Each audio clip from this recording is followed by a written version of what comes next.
তো এই রিলে ওভারলোডে খোলার সময় এটা একটু এদিক সেদিক নাড়াচাড়া করে তারপরে খুলবেন। খোলার পরে এই রিলে বা ওভারলোডে যদি কোনো সমস্যা হয় সেক্ষেত্রে আপনি দেখবেন আপনার ফ্রিজের যে কম্প্রেসারটা থাকে, কম্প্রেসারটা হালকা একটু সাউন্ড করে, মানে ঘুঁ এমন একটা শব্দ করবে। শব্দ করার পরে আবার কম্প্রেসারটা ছেড়ে দেয়। সেক্ষেত্রে আপনি এটা করবেন, এই দোনোটা জিনিস পাল্টে দিবেন। একটা হচ্ছে রিলে আর একটা হচ্ছে ওভারলোড। এটা হচ্ছে ওভারলোড, যেটা ছোট থাকে দেখবেন সাদা থাকে, এটা ওভারলোড যেটা একটু বড় থাকে, এটা হচ্ছে রিলে। এই দুইটা চেঞ্জ করে দিবেন। এগুলো চেঞ্জ করা খুবই ইজি। আপনি এই জায়গা থেকে খোলার পরে কানেকশনটা দেখলেই বুঝবেন। এই যে 2 পিন যেটা থাকে এটা হচ্ছে সবসময় রিলে বসে, এভাবে বসে, তারপরে হচ্ছে ওভারলোডটা বসে। ওভারলোডটা সবসময় 1 পিনে বসে। কিছু ক্ষেত্রে দেখা যায় যে এই টার্মিনালগুলোর ক্ষেত্রে 1 পিন উপরে থাকে, এই 2 পিন নিচে থাকে, সেক্ষেত্রে আগে রিলে বসবে তারপরে ওভারলোডটা বসিয়ে দেবেন।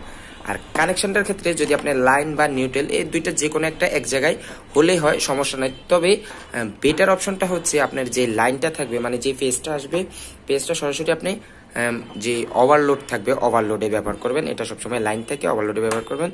আর যে রিলে থাকে এই রিলেতে নিউট্রালটা ব্যবহার করবেন।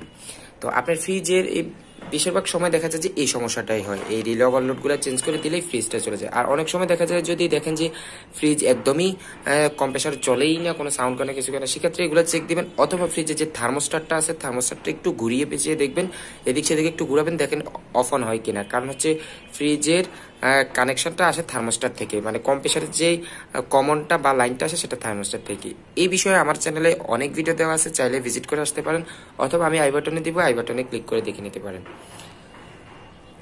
আর ফ্রিজ বিষয়ে আরও কিছু যদি জানার থাকে আমার চ্যানেলটা ভিজিট করে আসতে পারেন। তো আজকে এই পর্যন্তই। আপনি যদি রিলে ওভারলোড পরিবর্তন করতে চান সেক্ষেত্রে এটা খুবই ইজি।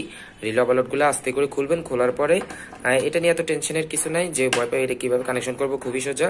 এরকম ক্লিপ দেওয়াই থাকবে, এই ক্লিপগুলো রিলেতে নিউট্রালটা লাগাবেন, আর যে ওভারলোডটা থাকে ওভারলোডের লাইন লাগাবেন, আর এগুলা 2 পিনের যেটা থাকবে সেটা যে এভাবেই সহজে আপনি দেখলেই বুঝতে পারবেন, এভাবে কানেকশন করে দেবেন।